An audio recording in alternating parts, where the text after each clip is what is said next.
Hi, everybody. Master Toby Milroy here again, publisher for Martial Arts World News Magazine. And thanks so much for watching Martial Arts Business Innovations. It really does help us out a lot if you click like and subscribe and maybe even hit the bell notification icon on your screen right now. It does help sort of goose the YouTube and the Facebook algorithm and help this video reach more school operators who we might be able to help. So please go ahead and like and subscribe and do all that stuff. Hit the notification bell so that you get notified anytime we post new content.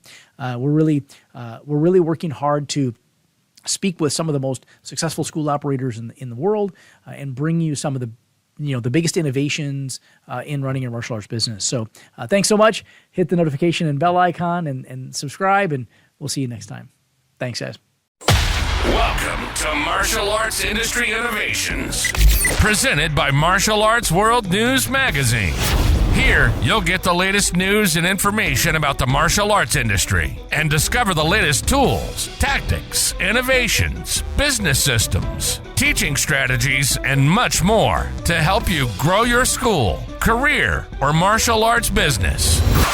You'll also hear from some of the most successful school owners, innovators, instructors, industry influencers, and thought leaders in the world, sharing proven strategies and solutions to take your martial arts school or business to new heights. Join our mission at Martial Arts World News Magazine to raise the standards of martial arts business professionalism throughout the world.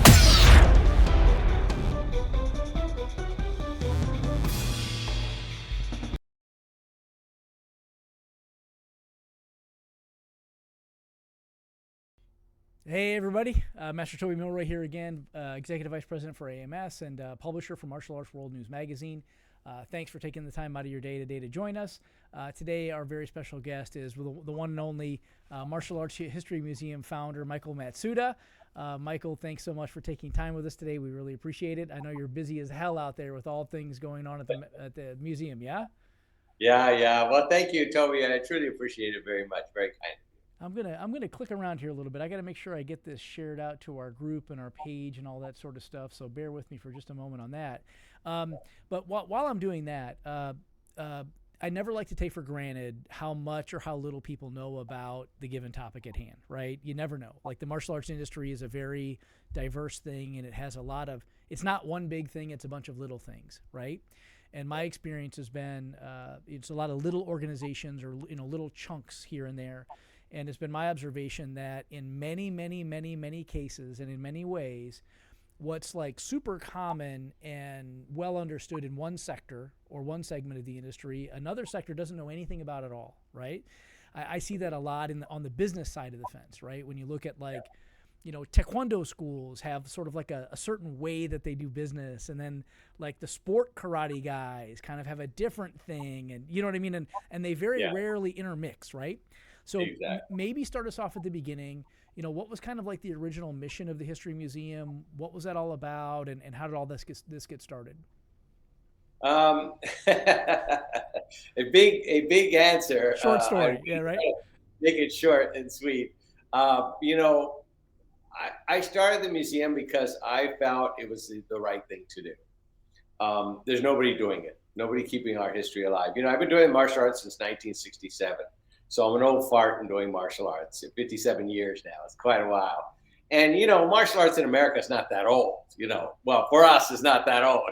Right. But for everybody else, it is. But, we've seen these guys come over, Fumio Demura, Takaboda, Bong Sohan.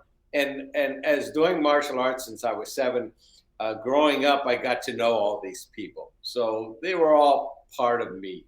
I knew Fumio very well. I knew all these guys when they just started. Chuck Norris was still a competitor. It wasn't even the movies, all that stuff.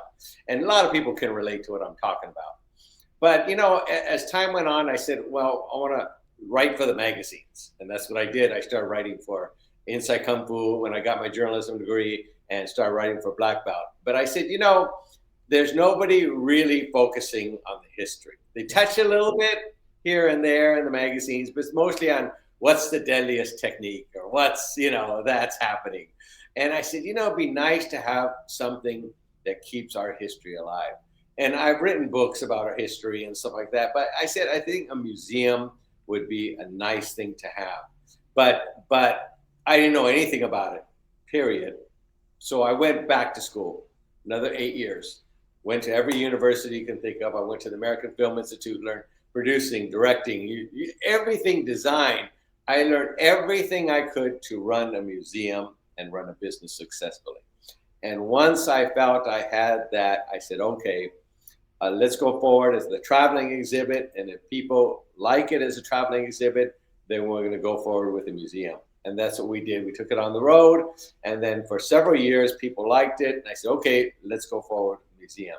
So in a nutshell, I thought, here's an opportunity that I have the tools, that God's given me these great tools to create a business, to design, as a former Disney artist myself, to do different unique designs. And here's an opportunity to keep our history alive, because the magazines are all gone. All the other magazines, the big ones, are gone. The books are out of print, most of them. Yeah. And the internet's just gobbling up whatever. And I said a museum would be something very special to do. So that's what I did. That's in a quick little nutshell. That's really why I started the museum. I thought it was important that everything that I grew up with, that you and I grew up with, that what Benny Urquidez did, what Howard Jackson did, what Jean LaBelle did, all that's going to be lost forever. Yeah. Period. It's going to be lost and worse, forgotten, for just a footnote in somebody's book or something they did martial arts. And I said, what a great opportunity. If I have the tools, I'm able to create something that will last for 100 years or more and keep that legacy of all this wonderful martial arts history alive. And finally, we'd have a place. And that's kind of a 2-second nutshell why I started. Well, interestingly, you kind of actually, there's a marketing lesson in there, by the way, for school operators, right? An awful lot of times we just kind of leaping in with both feet is actually a pretty good idea in most cases. But you decided to test market this idea, this idea of, hey, listen, would people be interested in this? Is there a market for it? Are there people that, are interested enough to help, get this thing to work? And the traveling idea is pretty interesting. How did that work out? So you have a truck and set it up in different places, or what did that look like? Well, we started first as a small little booth at one convention, and we had a few items. Doing the martial arts for all these years, I collected some items over the years, and we had a small little booth at first, and it was very successful. Had so many people come by. After the first time, all of a sudden, every Asian convention festival was now inviting us. Oh, I see. And they said, everybody loves your booth. Can you make it bigger and have it at our place? And I said, sure. And it got bigger, and they were now paying for us to get a truck, to stay at a hotel, and to bring all the items and set it up as a whole museum. So we went up to 1,000 square foot museum, traveling museum. And I went to all my friends. I went to Doug Wong and I said, sir, can I borrow your lion? And can I borrow that helmet? Can I borrow that shield? I went to everybody I knew, growing up with all these people. I knew them very well. Yeah. And they said, sure, here's my uniform. Here's my weapon here. You take it on the road as long as you need. And that's what I did. I had a traveling exhibit. We did it for over 4 years. Every single month, we went everywhere you can think of. Had a huge place, had to set it up the night before. We'd be there for like 3 days. And everybody's stuff was in it, and it was a blast, and everybody loved it. And we really had a great time. We were at the Queen Mary, we were at the zoo, you name it, we were everywhere, and they just wanted us there. So cool. That's how the traveling exhibit started. Yeah, very cool. Yeah, the brief glint of time that martial arts has been popular in the United States, like you said, maybe the 40s, something like that, right, 50s, something like exactly. this. 40s, 50s, really the 60s, but yeah, since the 40s, yeah. Yeah, it's nothing. I mean, compared to obviously Asia, right? So right. Yeah, pretty interesting. Okay, so you then ended up in Burbank. Is this right? Where was the first physical location out there? Santa Clarita, actually. Yeah, okay. Santa Clarita. I had been, one thing, Junri, I'm very thrilled to have known him during my lifetime. And he says, Michael, you did the museum right. You did it the right way. The reason why he said that is because I was trying to do the political realm. Yeah. I met with the mayor of Villaraigosa. I met with, you name it, everybody in Congress, every councilman, you name it. I even went up to the state Senate, and the entire Senate floor was there. And I pitched the museum, for a half hour to the entire House Senate, the whole 240, whatever. And that was nervous, but I pitched it to them. So I took it to every councilman, every assemblyman, you name it, because I felt I could get some funds from them and maybe assistance from them. So I did. I pitched it to all of them, and one of them said, hey, I want it here in the city of Santa Clarita, Congressman McKeon and the mayor of Santa Clarita.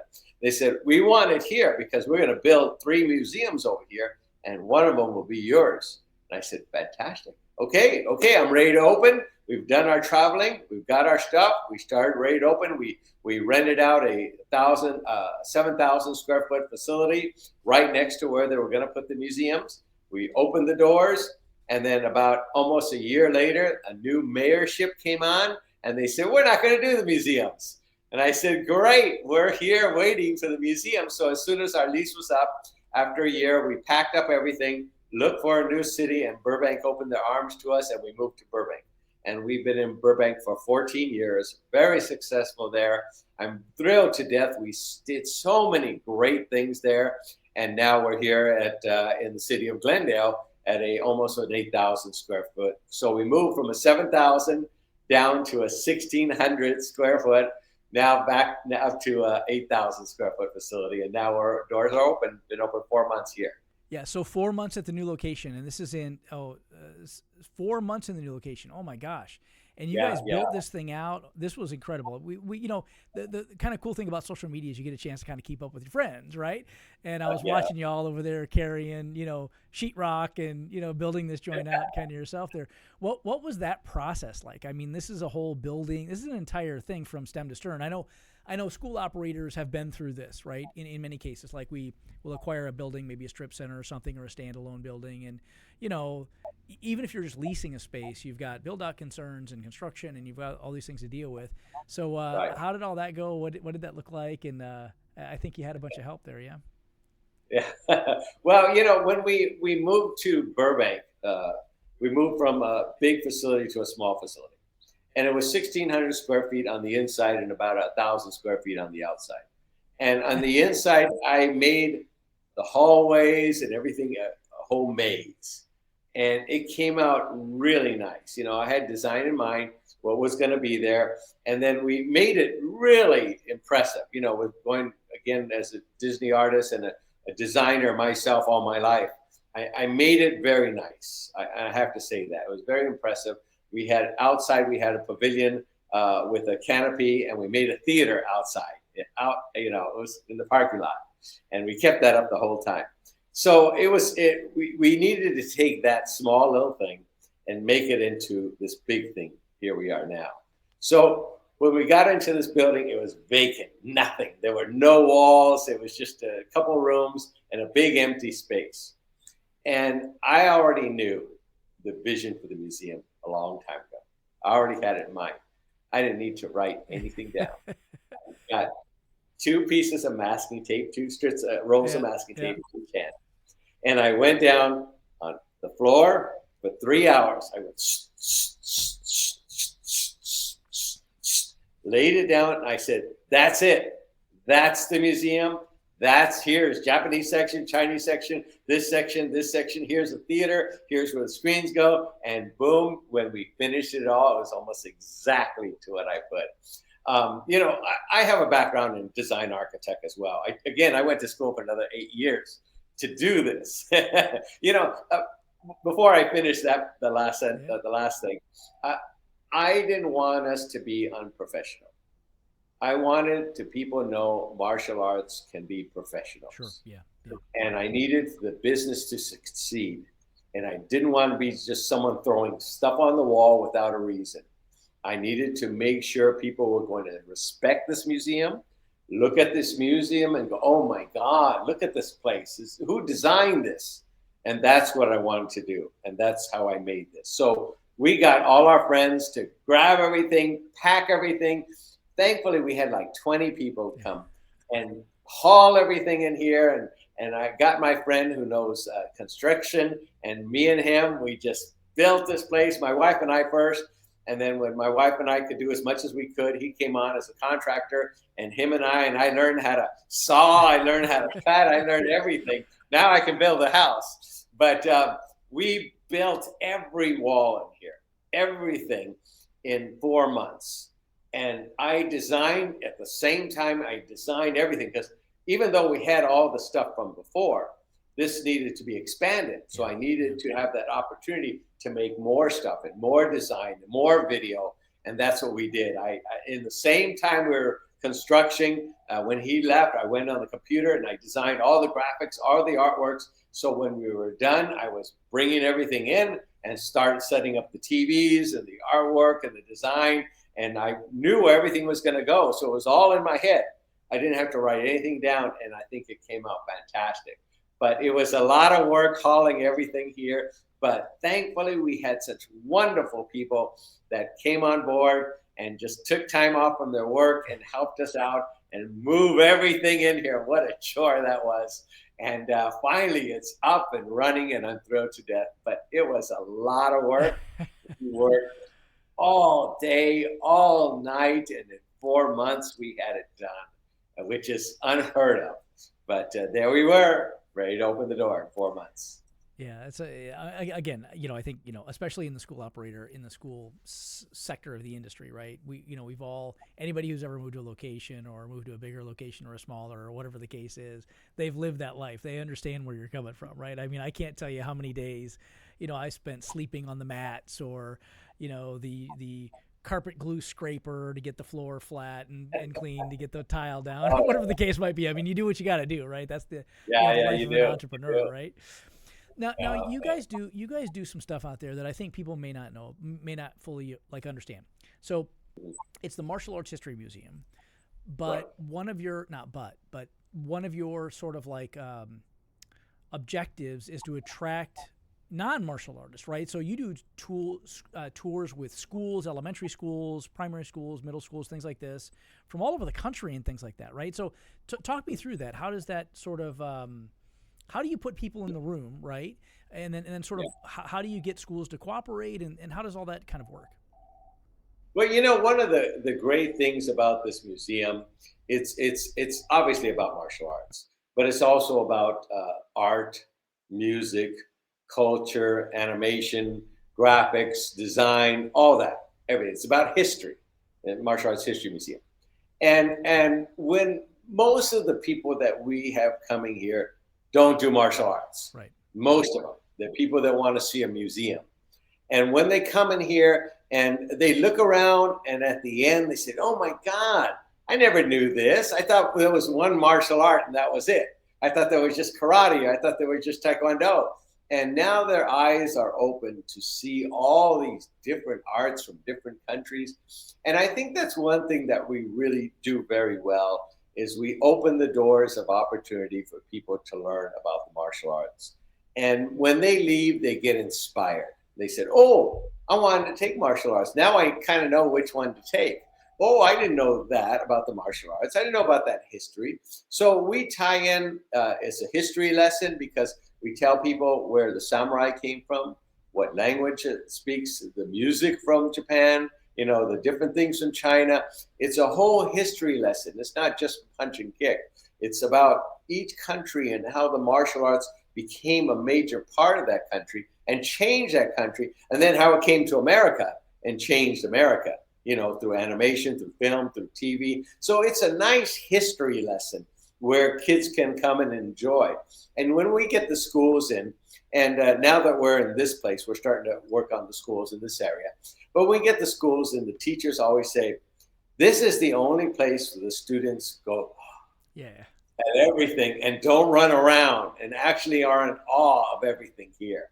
Because I think we've done a fantastic job here. I really do, making it very kid-friendly, making the type size and the style and the amount of text to read, and the graphics and the colors and the animation and the mannequins and the weapons.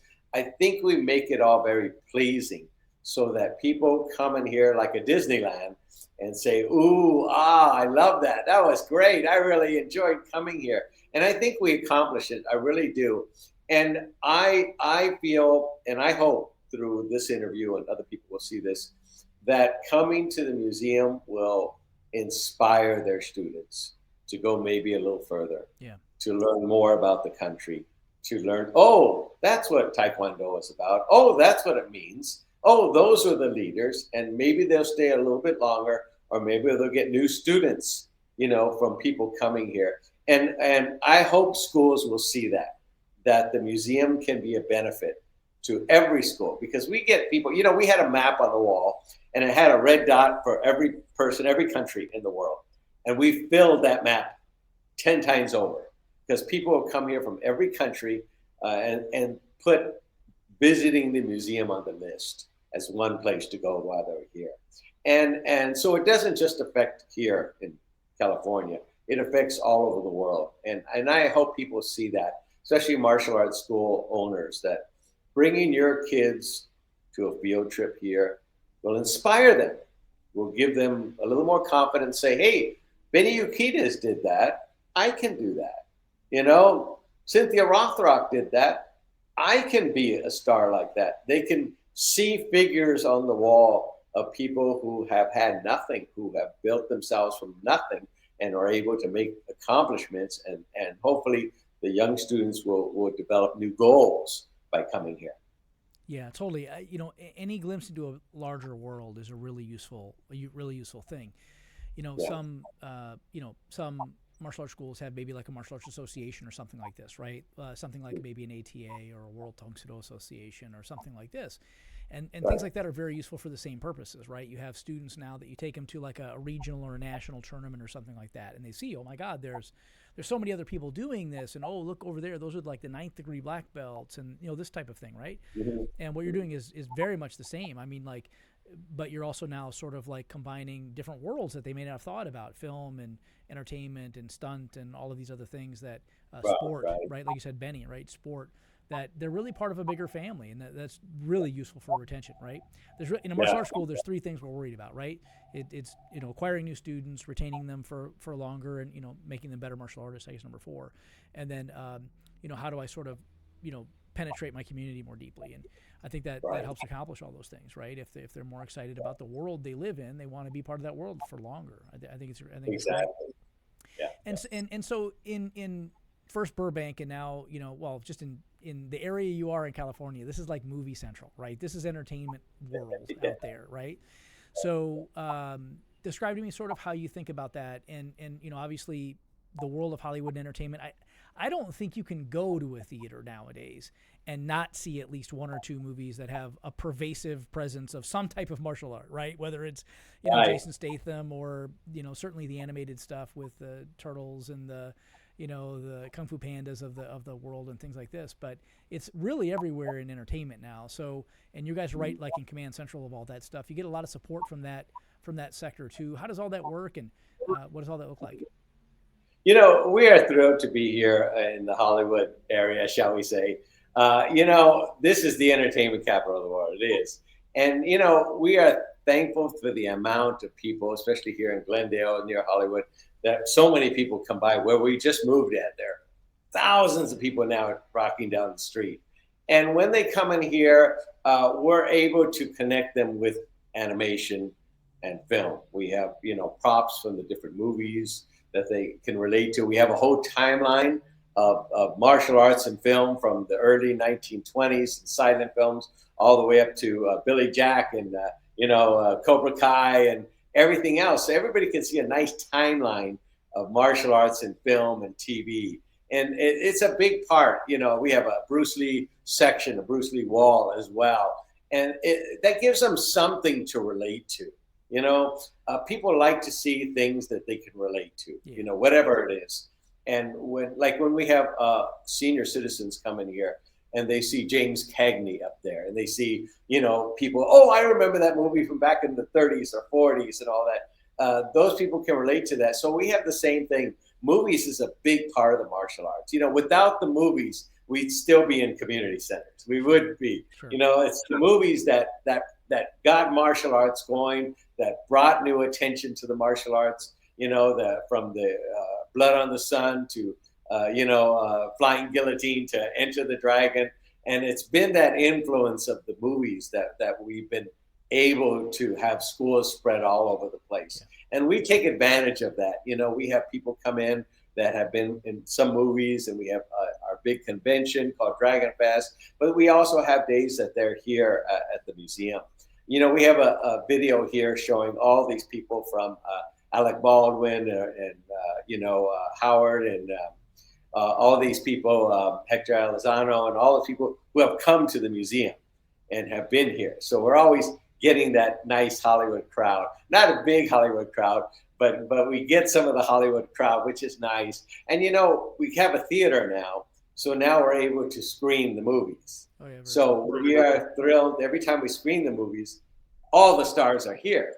I mean, we did Kung Pao movie, and Steve Odekirk and the entire cast was here to watch the movie and do a Q&A. So we're very happy to have that connection with Hollywood. Like Willie Ito's going to be here from Disney in a few weeks, and she's going to show the clips he did with the Jetsons and the Flintstones he made, and Hong Kong Phooey and all that. So we like to take advantage of being here in the Hollywood area to bring in those stars and have a Q&A and all that. I think that's kind of fun to do. As far as the support has come from the U&I guys, the not movie stars, to support this museum. It has been by the donations of the little guys, us, and not the big movie stars, but us, that kept this museum going. So they're the ones making the donation. The stars don't make donations. But all of us who want to keep the history alive have been making the donations, and they're the ones responsible for making this place possible. There are two kinds of people in the world, the learned and the learner. The learned are done learning and cannot see any more to gain. The learner continues to learn and grows exponentially. Martial Arts Business Institute is a place where learners come to grow. If you're a martial arts school owner who'd love to double or triple your revenue, add 100 or more new students to your school, don't miss your chance. This is the biggest opportunity. Join us now. Hello, I'm Jan Lappin from Middleburg Martial Arts, and we have been with the group for many years. It's been wonderful. It's helped us so much. I think when we originally started, we were in the 40s. We're in the 70s now. We're looking at doing $1 million this year. And the best part of it all for me is we're doing this while we're helping people. Hi there, Stephen Oliver here. I hope you found valuable the success story you've been watching of one of our top members. I'd like to share with you a bunch of more information about how you can grow your school. We have a special free report, 7 things that school owners do to shoot themselves in the foot. I welcome you to click the link here below or call my office now. You can call Bob Dunn at 720-256-0208. Check out the latest issue of Martial Arts World News magazine, the industry trade journal for martial arts school owners and instructors at mawnews.com. And now, back to our show.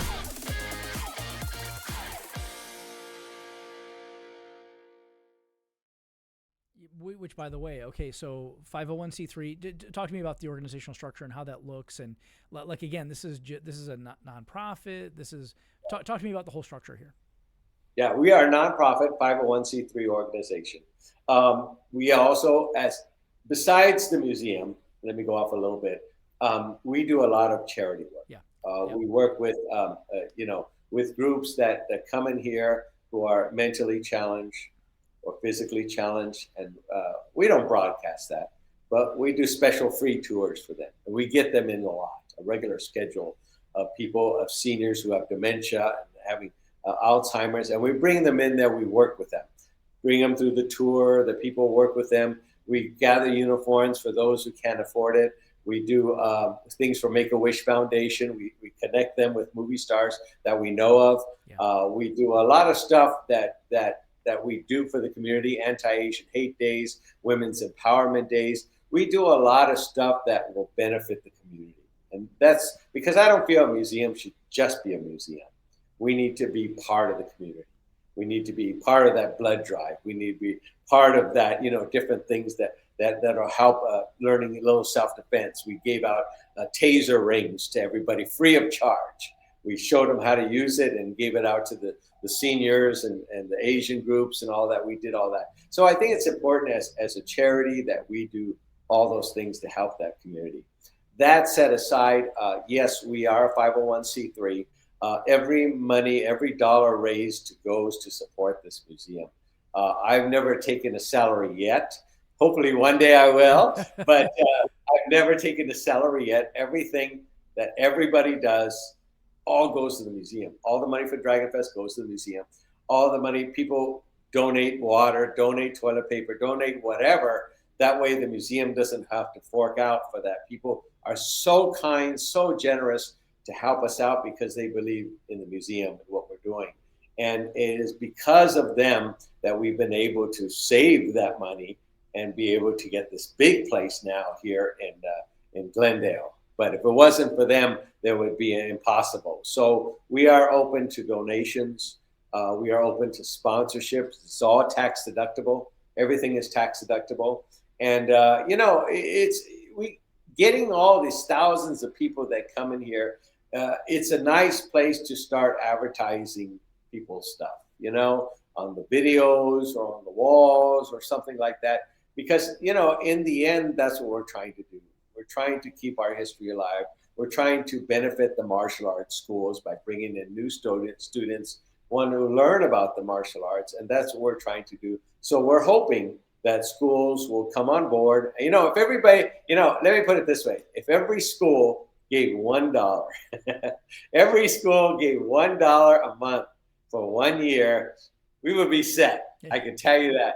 We would be set. But until then, it's been, fundraising. It's been whatever grants we can get. We do get grants, but they're very small grants because we're not a big place yet. So, but we do get grants. We do get, I encourage people to donate, because I can say honestly, there's never going to be a museum again. Sure. This is it. Yeah. This is it. This is a place. This is a chance. Yeah.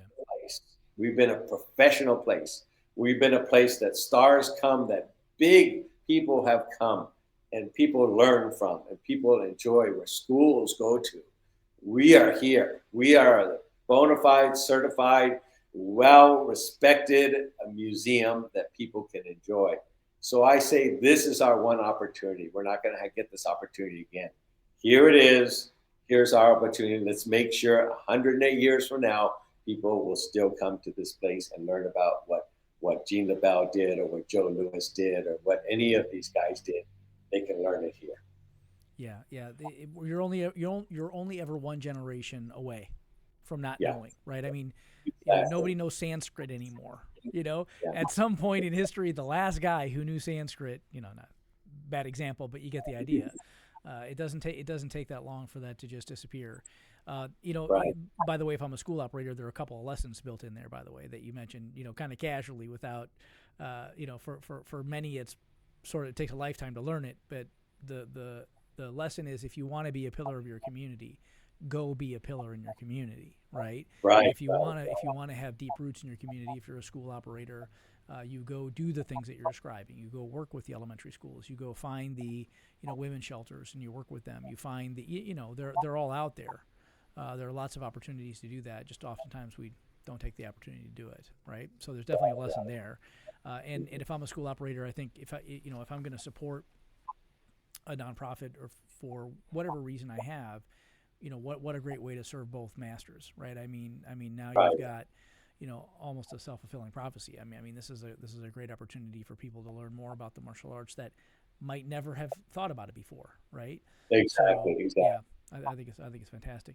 So we've got the new location up and running, and every year you do sort of like a big. If I am interested in helping you raise funds, it's martialartshistorymuseum.com. What's the best source to do all that stuff? Yeah, exactly. Martial Arts History Museum or mamuseum.com. It all goes to the same place. And people can make a donation. We have a donor wall. If people make higher donations, over 5,000 all the way up to 30,000, and their names will be put on the wall as well. So we're very happy to have that. And people sponsor different things here at the museum, which is nice, our theater stuff. And, it's a great way to help the museum and get your name on the wall and stuff like that. So it's kind of cool. I think it's important that we be part of something bigger than ourselves. The museum is something, martial arts has helped all of us in different ways, from business to bullying. For me, it was bullying, but for business, people become martial arts stars, people become stuntmen, just get goal-oriented frames of mind.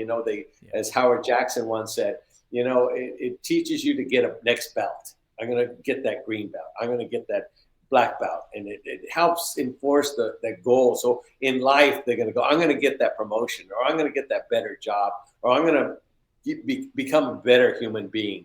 By that's what we instill as instructors in martial arts, you and I. We want that in our students, to become better human beings, not just better martial artists, but better human beings. And I think that's important that we do that. And that's what the museum, I feel, brings that. It helps us to set new goals. And by making a donation, we're making a contribution. A quick little story. When I was doing Kung Fu, we had a school in Hollywood, Buxom Kong School. And one day we had a work day. And about 5 of us showed up for the work day. And I was a teenager. I was like, 15 years old back then. And there I am, and they had these big pillars. And I paint the pillars. That was my job. I paint the pillars. So I'm painting all the pillars, about 5 pillars around the whole place. And, I go even today and drive by the place. It's gone now. But I drive the place and I said, I did that. Yeah. I contributed. I painted those pillars. I was a teenager, but to me, it was something big. I gave a contribution. I donated my time and my effort to make a difference. To me, that was a big difference. Painting, that was the world, as a teenager, painting those pillars. And I think to be part of the museum says, look, I donated $10 to the museum. I donated $1,000.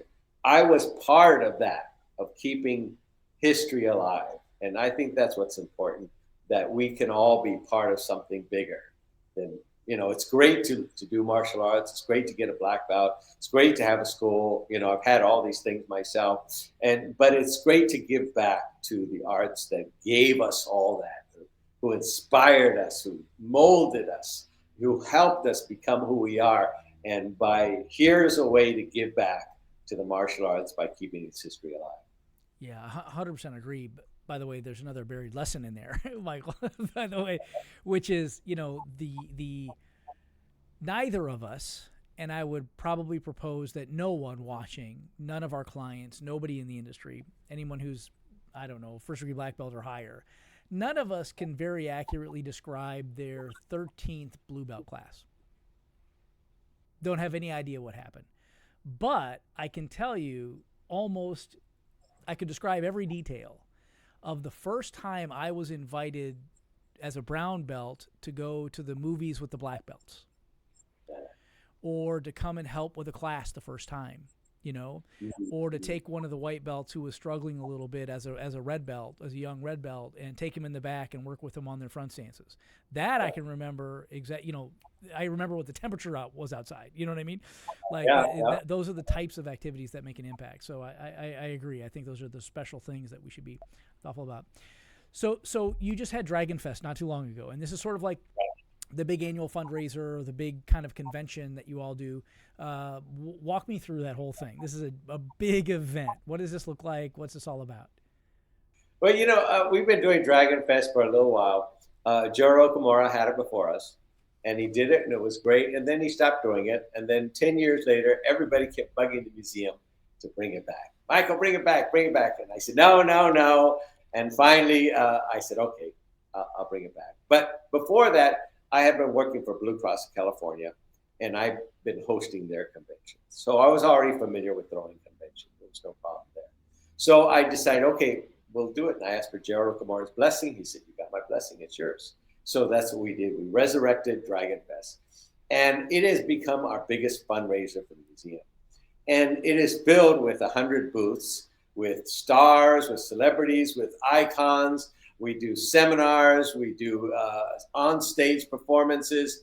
It's a big show. It is a homecoming of sorts, because we've had everybody all gone now. But we've had Bill Usaki, we had Fumio Kimura, we had Takaboda, we had all these great pioneers that have passed away. Richard Bustillo, everybody has been there. It has been the place where you go. It says not only is it a convention, but it's a huge reunion where you can actually meet this icon you've seen in the magazines or seen in movies, and there they are. Cynthia Rothrock and Don Wilson are saying hello to you, and you're shaking their hand, which is kind of cool. And I'm very thankful for them giving up their time. Really appreciate that. But it is people can buy stuff and booths and vendors. You can buy weapons. You can buy all this stuff. And it has become a huge thing for the martial arts and for the museum. The primary thing, 100% of all the funds goes to the museum. Everything. Every dime raised goes to support the museum, period. Nobody gets paid. All goes to support the museum. But my goal is to make it a huge, much bigger place than just what it is. Right now, we bring in a lot of booths from different things, not just people signing autographs, but we do products and things to buy. And, now sports stuff are getting in there and all that. And that's what I want to do. We deserve to have a big convention. We deserve to have many conventions for the martial arts. Why should Star Wars and Star Trek get all the conventions? And, we're martial artists. We've been here longer, than sci-fi, all that stuff. So Dragon Fest is just a fantastic time. Everybody has a blast. They come in at 11 o'clock and we got to kick them out because they stayed the whole time, because there they were seeing their old friends, having a great time, training with Benny Urquidez or Don Wilson or one of those guys, And I think it's just a wonderful thing that we do every year. I love it. I open the event and I don't want it to end. It's that much fun. And I'm running the event, but it's so fun to do. And everybody gets along. All egos are thrown out at the door and they just have a great time. But it is my hope that, now that some of the other conventions are gone, I'm hoping that some of the companies like the mat companies and the different programming, companies will say, hey, this is Southern California. You got the most schools in America in Southern California. Let's have a booth at this convention, So I'm hoping that mat companies and other companies will see the value of this and start making this an even bigger convention, that we can be a Comic-Con, for the martial arts. We deserve it, And to help the museum is the main thing about it. But we're thrilled to death to hold it every year, the first weekend of August. And it's just a blast to run. We bring in a lot of same people, but a lot of new people all the time. And it's just a lot of fun.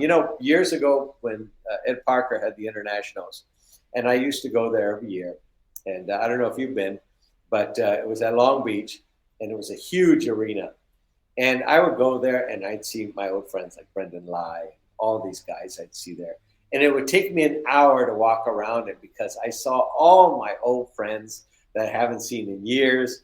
There they were at the Internationals. And it took me forever to walk around. And that's the same kind of thing at Dragon Fest. You walk around and there's someone you hadn't seen in 20, 30 years. And there they are coming to celebrate Dragon Fest. When I used to have a magazine, I used to cover tournaments and some of the old guys back then. And then I see them 20 years later at Dragon Fest, which is really thrills my heart to see. So I'm very thrilled to host Dragon Fest. It's just an honor for me to serve the community by hosting Dragon Fest. It's just a great place, and I'm hoping it'll continue to grow. Yeah, it's very, very cool. Well, and I mean, again, Southern California, so Hollywood area, so all of that crowd is a pretty cool crowd to go hang around with, right? Like, they're all there. People. I'm so thankful that all these Hollywood people come without any charge and said, look, I'm coming to support the museum. One quick little 2-second story. We had a Hall of Fame dinner years ago, and two big icons of the martial arts, feuding icons, huge guys. I won't mention who they are. huge guys were sitting near each other, and they were ready to go out. And these are icons, and I mean big guys. They both walked outside, and they said, one said to the other, for the museum. The other guy said, this is for the museum. They went back in and just got along the rest of the evening. So that's what it's about, the importance of the museum, bringing us together, doing something that's bigger than all of us that will keep our history alive. Yeah, very cool. And obviously what a great place. I mean, August in Southern California is not too bad, by the way. It's not a bad spot to be, right? I mean, bring your surfboard. I mean, it's okay. There you go. It's sunny all day long, every day. Yeah. Not too bad. It's super interesting. So, yeah, I always watch what you guys are doing out there with the event, and it's always pretty cool. And it looks like, you've got physical training opportunities for people who, want to do that special workout with one of the top martial artists in the world, and there are all sorts of like meet and greets and things like this. You do some seminars. What kind of seminars and things like that are you doing? Walk me through the sort of middle room. You had that big stage area, and I'm always keeping my eyes on what you've got going on there. You do like musical performances and cultural performances and things like that. Right. The stage is for cultural performances. And that way we can enlighten people about Japanese dancing, Chinese face changing, different things that are connected with the martial arts, taiko drumming and all that. And that's what the stage is designed to do, to enlighten people about the culture of the martial arts. And then the other area is for seminars, to learn, to train with Benny the Jet Yakitas, to train with Don Wilson, either training situation or just hear them talk. We've had Art Camacho talk about directing and producing or different things like that. And I think that would be a wonderful opportunity later on to have people who are in the martial arts industry to say, hey, we're going to have a seminar on doing your school, how to bring in students, because again, this is, there are thousands of schools, especially before COVID. COVID raised a lot of schools. But we had over 3,000 or 4,000 schools in Southern California alone. So what a great opportunity that we can, have classes that maybe here's how to do your stuff online, or here's how to run your business, or here's how to become an instructor, or here's how to run a martial arts school. Because so many of us, like myself included, when I started my own school, I knew nothing. And of course, mine failed because I didn't know anything. But back then in the 70s, we didn't have the resources. But today, like you guys, with you guys' organization, there's the tools now. And to have seminars of people talking about that, I think that would be a good thing. Yeah, no, I totally agree. At some point, there were about 2,700 of them. But those are all like commercial locations that had like basically a Yellow Pages ad, right? But that's old, like an old listing. But we have thousands here. We have almost 3,000 schools in Southern California, from garage schools, community center schools, park schools, YMCA schools, regular commercial schools, you name it. We've got schools everywhere.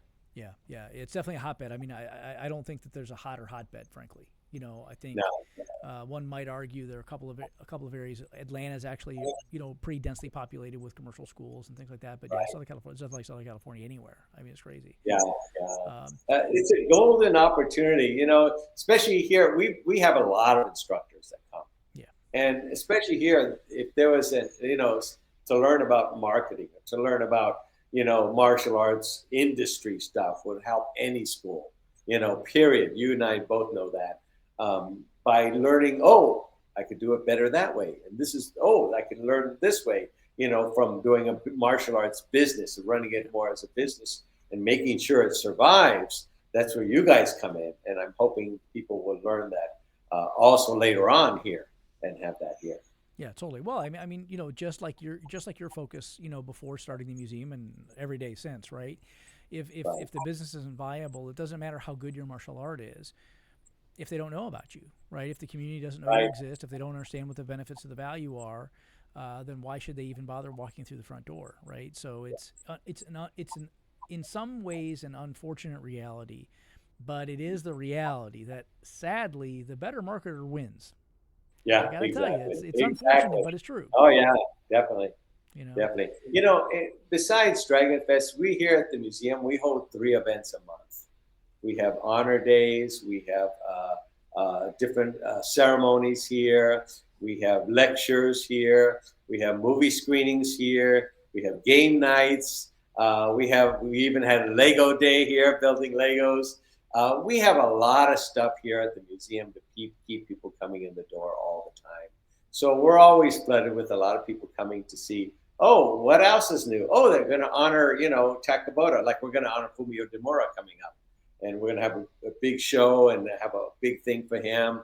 And so we have a bunch of stuff going on where people can come to the museum on a regular basis. I know you say, hey, a museum, Natural History Museum, I've only been there once or twice. But I want to make this museum someplace where people continue to come and be a part of, because now we have a home.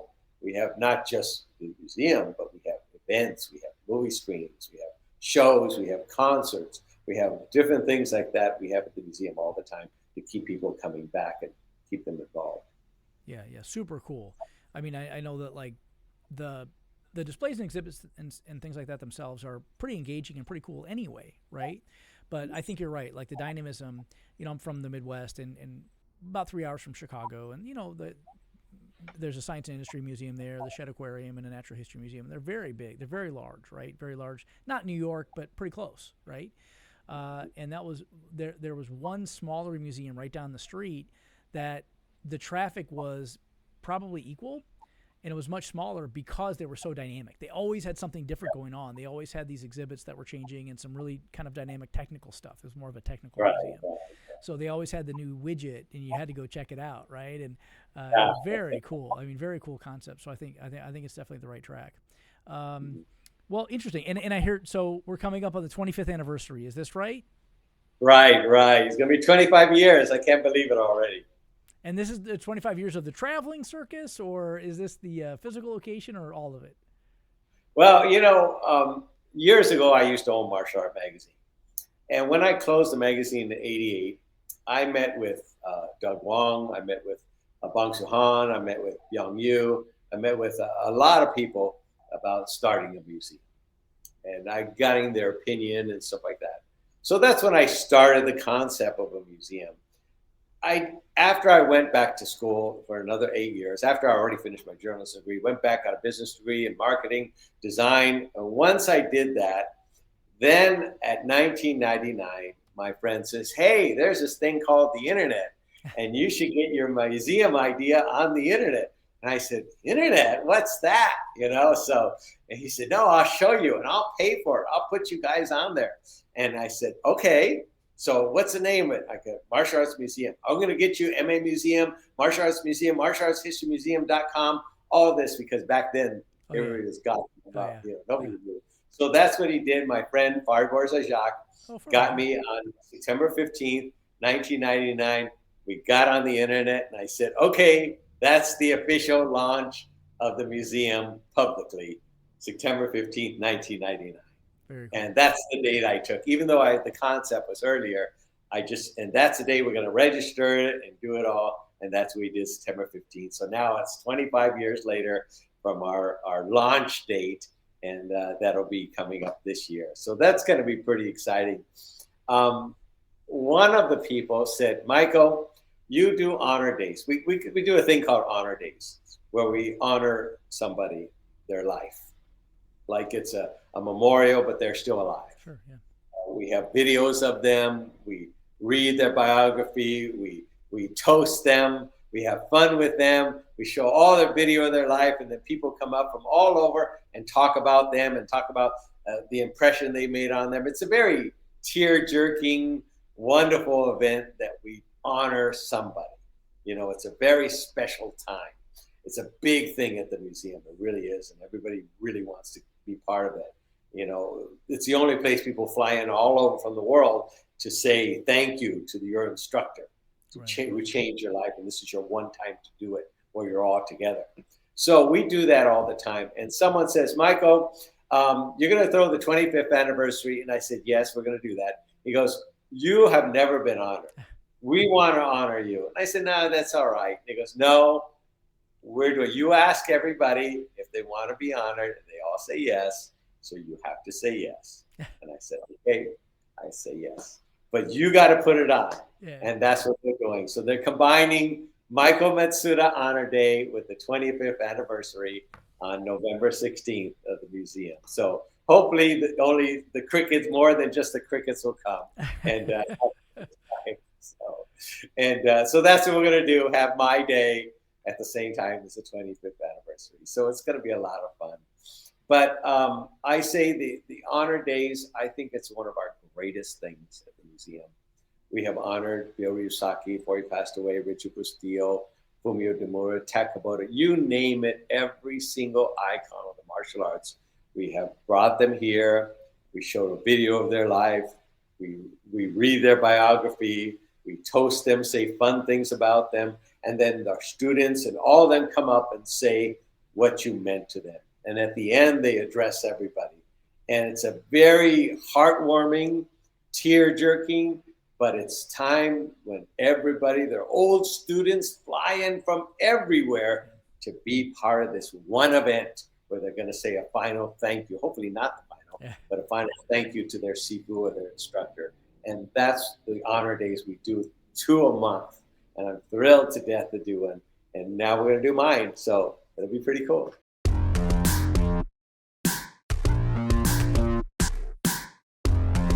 As I started working with Harry and Friends, boy, my complete 180, much better than I could deliver just by myself. Much better content. Well, Harry is a godsend. Harry is like a virtual staff member. The kids are just more excited. When it's time to do the mat chat, a lot of times it used to be verbal, but now we have the visual. Right. And they can relate to this guy. We have been a long-time Harry and Friends customer with our little ninjas going on, we think, around 10 years now. How many schools do you guys have that are using Harry and Friends? 5 schools. Excellent. And how do the kids react? How do the parents react? Harry is a big part of our We Warriors program. Kids love him. They will do things that he says that won't do if we tell them to, and they definitely won't do it if their parents tell them to. Makes the parents a little jealous, but they love him too. Check it out, guys. You got to do Harry and Friends. Okay, everybody. Where is Harry today? Miss Grace at Martial Arts. Do you feel like you're getting crushed under the tremendous weight of managing your martial arts school? Crawl out from beneath the burden and reach your potential.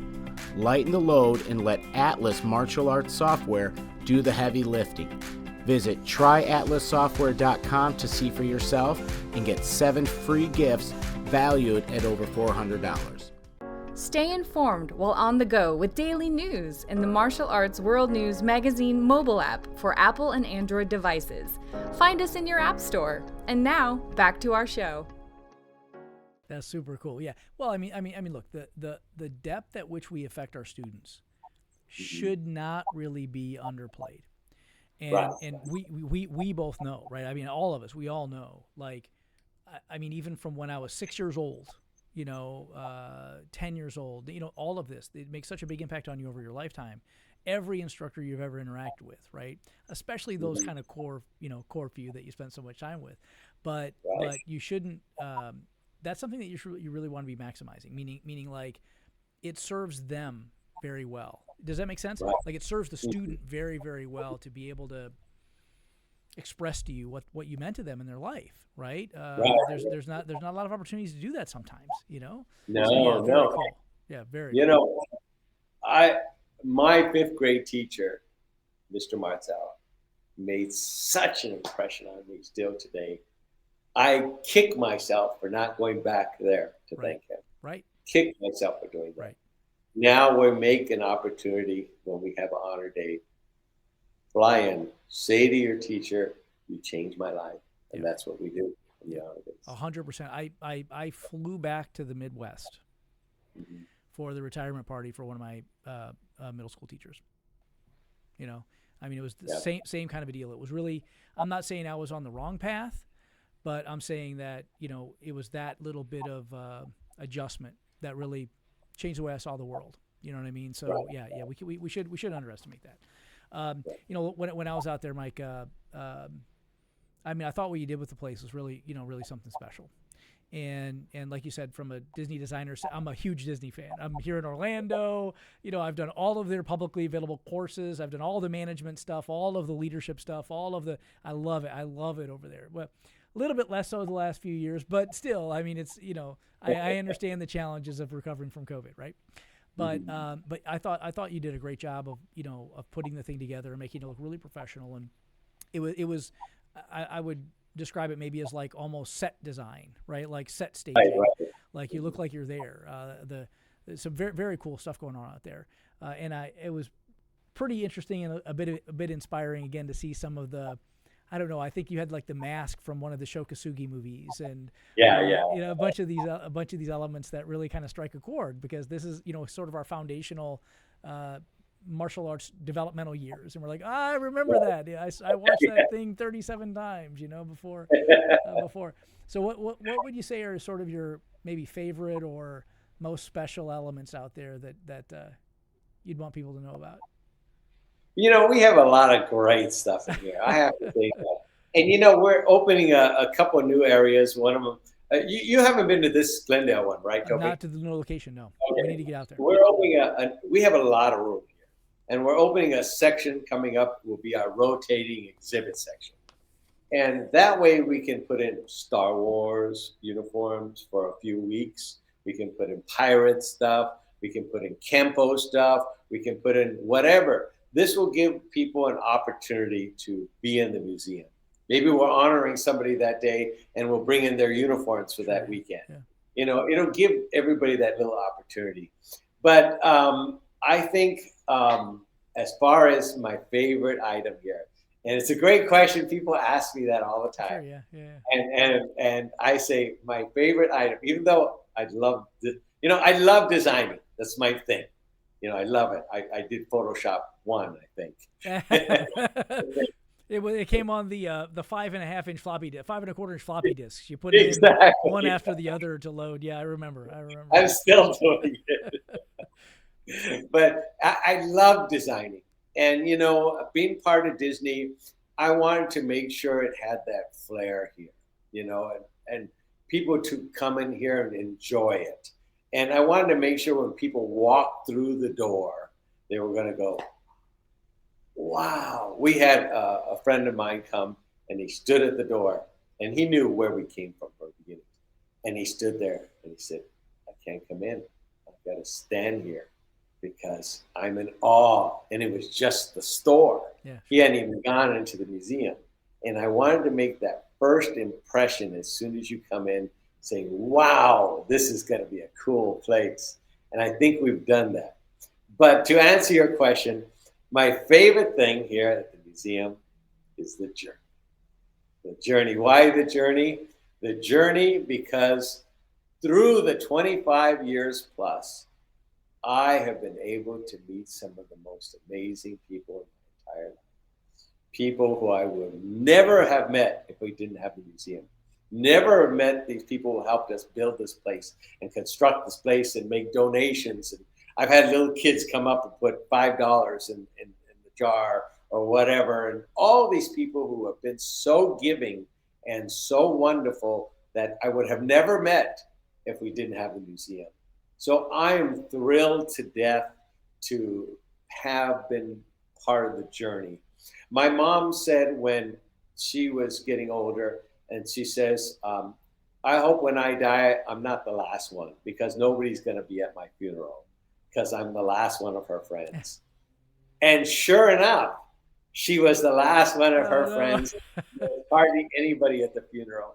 And I said, how sad is that? So I say that because through this journey, I have made such wonderful, brand new friends. Great people that I call my friends that have been here. I said, oh my God, it's 3 a.m. I need someone to help me lift this. I need us to shovel all this dirt out of the foundation. And there they were at 3 a.m. shoveling the dirt out of the foundation. There they were helping me take tons of trash to some other dumpster. And there are great people I would have never met if it wasn't for this journey of the museum. So that's my favorite piece. the journey. I got to meet people I would have never met. Icons aside, Sure. no meeting, Fumio and knowing everybody. Matter of fact, behind me, you can see the uniforms from Fumio, Ralph Castro, Takaboda, Tino Chiolo Sega, people that have become my friends and have given us their uniform, freely giving us our uniform to put on display even before we had the museum. So I'm thrilled to death. The journey is my favorite part of the museum. Very cool. Very cool. Anything you want to show us around over there, or what do you think? Yeah. I've got you hooked up on a computer. All right. So it's a laptop. So I'm going to do my best to take you around. Right. So I'm going to lift you up here. A little preview, I guess. Yeah. A little preview. And the monitors are not on, so you'll have to imagine that. But let me go to the beginning and give everybody a quick little view of it. Hopefully I won't fall backwards. Okay. So I should turn the lights on this place. Okay, there we go. Okay. So I'll start back over here. So as people come in, there's the museum store. Very cool. So it looks very nice. The tree I made, I'm very proud of that. I made that as styrofoam. That's my Disney background. The costume, which by the way, a shock for people that don't follow Disney lore all that much. They build so many things out of concrete. It's unbelievable. Oh yeah. They can make wood look perfect because they just pour the concrete. It's amazing. I don't know how they do it. I use styrofoam. But there's our front desk. And we have monitors all over the place so people can enjoy. Here, I hope I'm not making you dizzy. Here's our store plus a timeline on top of martial arts history. Okay. And then we have a lot of shirts and a lot of stuff, to support the museum. Everything goes to the museum. You can order all these online on the website, yeah. Right. And then this is these are videos behind me. They're not on, but it has the different structures from 5,000 to 10,000 black belt level and different levels, champion level, and all the names go on the screens and they scroll on there so people can see it when they come in. Okay, as I go into the museum, this is animatronic. My friends from Disney do some animatronics, so those things talk to you while you come in and tell you to buy stuff, is that whatever. From like Big Trouble? Is that what that is? Yeah. Are you serious? Yeah, that's a Big Trouble, Little China. Oh my God. And he actually talks to you. He says, "Welcome to the museum." So as you come in, you're coming through the archway, and as you can see, we designed out of styrofoam. The archway looks pretty cool. And then we have a nice little area here. This is our screen. And what we do is we get a bunch of martial artists who appear on there and say, "Welcome to the museum. I'm so-and-so. Your journey starts this way." So we're trying to get that filled with a whole bunch of people. So hint, hint, hint, Toby, we'd love to get you on there. Absolutely. No sweats. Very cool. Very cool. We have Chinese lions here behind me. This is our Chinese section where they first come in. So they'd walk through here. And we try to make it like a nice maze. And our graphics is all redone. All really nice, stylish videos, again, in each section. So people can learn. Videos all over the place. That way people can learn to walk around. They don't need a tour. If they want one, we do one. But a bunch of uniforms from the pioneers. Here's Eric Lee's uniform right there. Lions on top of us. There we go. If you can see him. Dragon, sorry. Chan Sao Chung's actual uniform right there. The Monkey King. We have weapons from James Liu and YC Wong. A bunch of long weapons behind me. And then a bunch of different weapons on there, which is kind of cool. And it looks pretty neat, the whole area. Yeah, it's beautiful. And then going into the next section is our Japanese section. And as you can see, it's much bigger than our old place. And weapons on the walls and samurai and different types of weapons and stuff, talking about the history and kimonos and different things. And as we go through it, sorry, I'm going to watch my step. This is a little bit more on the uniforms for some of the pioneers. Again, Ralph Castro, Fumio Demura, Takaboda, and Chiolo Sega. We have sumo and ninja arts here, which is very cool. Our whole ninja section, that's all brand new that we didn't have before. So which is pretty nice stuff there. And then over here, we have another section, our Thai section, much bigger than the old place already. Giant, yeah, it's huge. It like looks already fantastic, yeah. 3 times the size. So our Thailand section here, we have nice acrylic on here to keep it safe. And then we have uniforms from Jo Bang Lee and Jun Chung and Bang Soo Han, which is kind of cool to have their stuff here. Again, video in each section so people can see it. And then over here, our Hawaiian section, a little about Hawaiian arts. Solomon Kaiwalo right there, some of the pioneers. And then we tell people about the arts. We make the artwork very nice and tell people the story of Hawaii and all that. So that way they learn a bit. It's beautiful. Shark teeth weapons, which is kind of cool. We have a kind of neat thing. It looks like from Disneyland, Totally, yeah. the tiki room.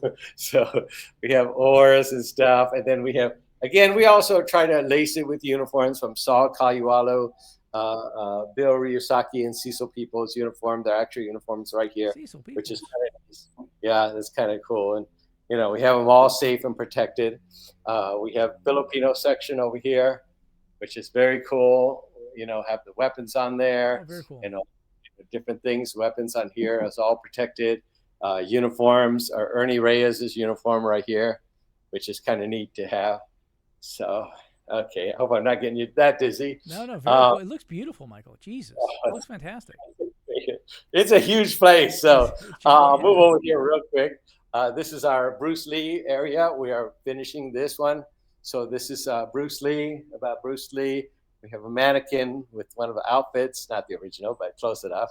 Timeline of Bruce Lee's history, video of him. And then right over here, we're going to have an artifact. Bruce Lee's actual workout artifact is going to go right here in a few weeks. Oh, very cool. So we're very happy to get that from Dan Inosanto.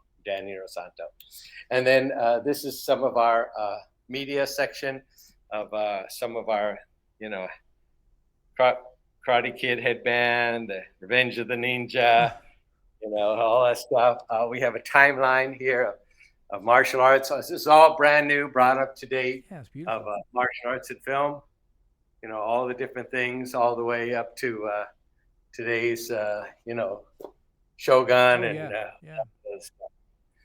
uniforms from Cobra Kai, which is kind of cool, all behind glass, which is neat, to have these here. This is our animation area. We're going to be adding a little more stuff to this later on. We're putting an interactive TV so kids can play the games while they're here, which is neat. And then we have the timeline of animation, coming here in America, throughout the school area, which is nice. It's a huge deal, yeah. Over here, we still got more. This is our Hall of Fame area, which is nice. I'm very happy to have this. There are so many Halls of Fames all over, and we just need one major one to focus on history, and that's what we've done. So we have a Hall of Fame here. Comes up, and there's a big screen TV here.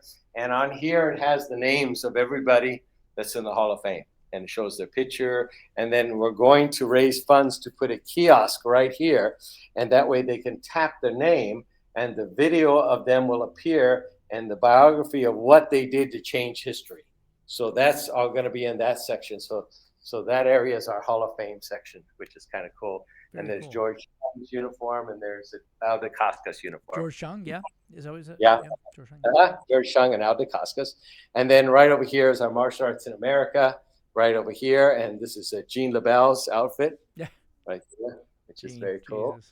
Signed by Gene. This guy. Over here is going to be our women's warrior section. Is going to be here. This is our African section. We're working on African arts. We're going to go here. This is going to be our Armenian section. Going to go here. Elvis Presley's uniform right here. This is going to be our Native American section. It's going to go here. And our Celtic and European is going to go here. Our Latin section is going to go here. And Israeli martial arts are going to go over here. Interesting. And then over here.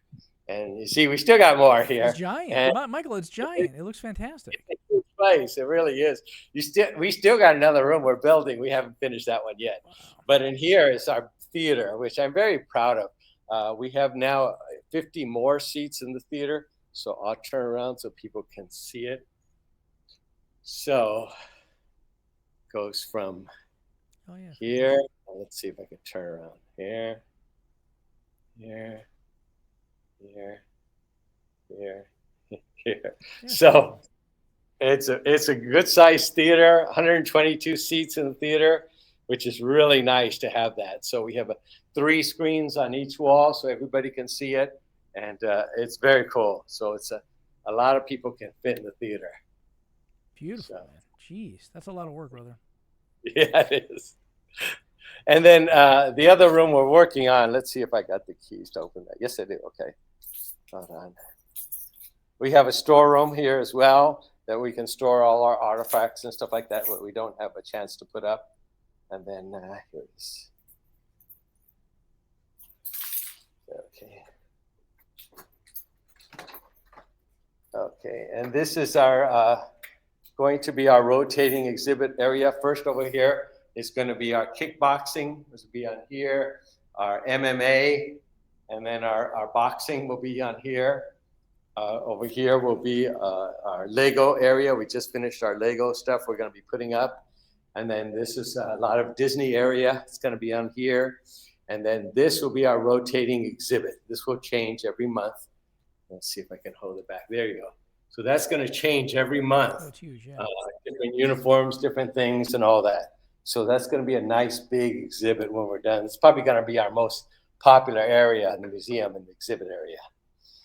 But that's it in a quick nutshell. We have a kitchen in here and a storage room, and yeah, that's it in a nutshell. So it's a pretty big place. I'm very pleased with it. It takes about an hour to go through the whole museum. It's that much stuff on there. So. Yeah, well, I mean, from 1,600 square feet to what, 7,000? Yeah, almost 8,000. We're just about at 8,000 square feet. Yeah, that is one hell of an accomplishment, Michael. This is really something special that you guys have accomplished. Thanks. Yeah, a little bit bigger in another place. We have more stuff still coming, working on that and trying to get it out. And then rotating stuff will be added more to it. So there's always, it's like Walt Disney, when they opened Disneyland, it didn't have Pirates of the Caribbean or anything yet. But later on, they added all these great stuff. So that's what we're doing, the same thing. It's great. It's open to the public. Everybody loves what we have, but we have more stuff to add as we go along. Mm-hmm. Yeah, really cool. It looks beautiful, Michael. I mean, the other place looked pretty good too, but this is giant. I mean, it's really fantastic. That's really something to be proud of. I mean, this is something exceptional.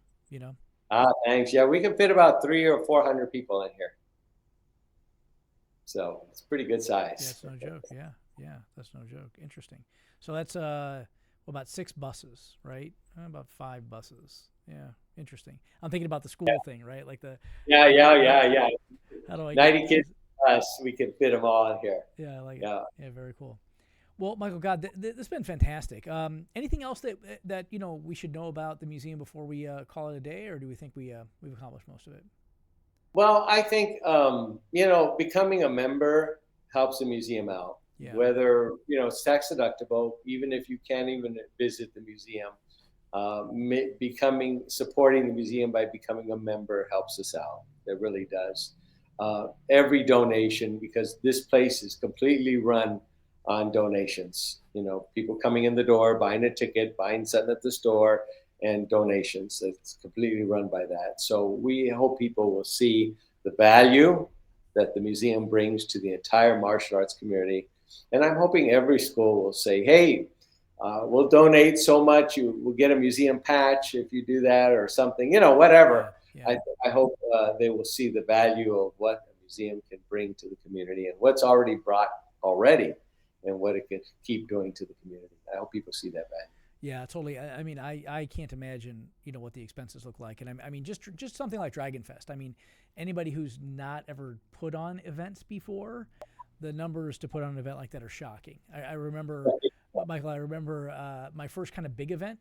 I remember getting the bill for $90 a gallon iced tea that we had provided. Coffee and iced tea. It was $90 a gallon. And they drank a lot of gallons. I mean, I gotta tell you, it was a lot of gallons. But I mean, just every single thing at a venue like that is really crazy. You have to have union people come and hang banners at $175 an hour, and it's crazy. It's a nightmare. We get charged for every chair, every table, everything. You name it. God forbid if you want an electrical outlet, because that's 3 different unions. You need the rigger, and then the electrician, and then oh my gosh, it's a whole big thing. But yeah, Michael, listen, anything I can do anything we can do to be helpful out there, please let us know. I'd love to have your schedule of upcoming events. I'd love to run that in the book, whenever we can, whenever we have, if you have them ahead of time. I'd love to be able to chat about that. Anything we can do to be helpful. And I think what you guys have done out there is really something special and something exceptional, and it's something the industry, left to its own devices would never do on its own. Right. It needs somebody like you. It needs a leader at the helm of the ship to really kind of take responsibility for this thing. And I think just the ripple effect you're having through the community of unindoctrinated non-martial artists, right? An elementary school who brings a group of people to the museum and has a positive experience. Not only are those students impacted, but now how amenable will that elementary school teacher be if a martial arts school operator decides to reach out to them or says, hey, go seek them out, for God's sakes. You know what I mean? So, I mean, I think that's all really valuable to what we're doing over here. And this is all on top of just maintaining the history of where we came from. Right. Yeah. So exactly. I really appreciate it, man. I think what you're doing out there is fantastic. And I appreciate you spending the time with us today, and we'll do everything we can to help you try to, raise money and, raise funds and awareness on what's happening with this thing, and, keep the ball rolling downhill.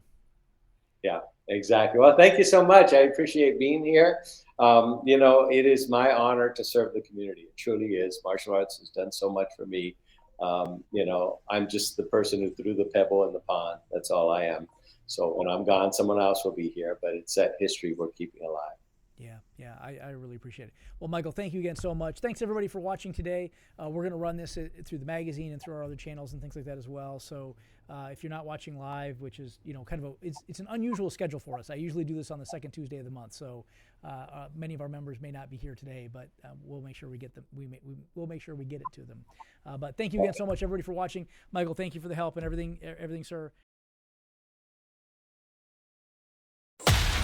This has been a Martial Arts Industry Innovations production, presented by Martial Arts World News Magazine.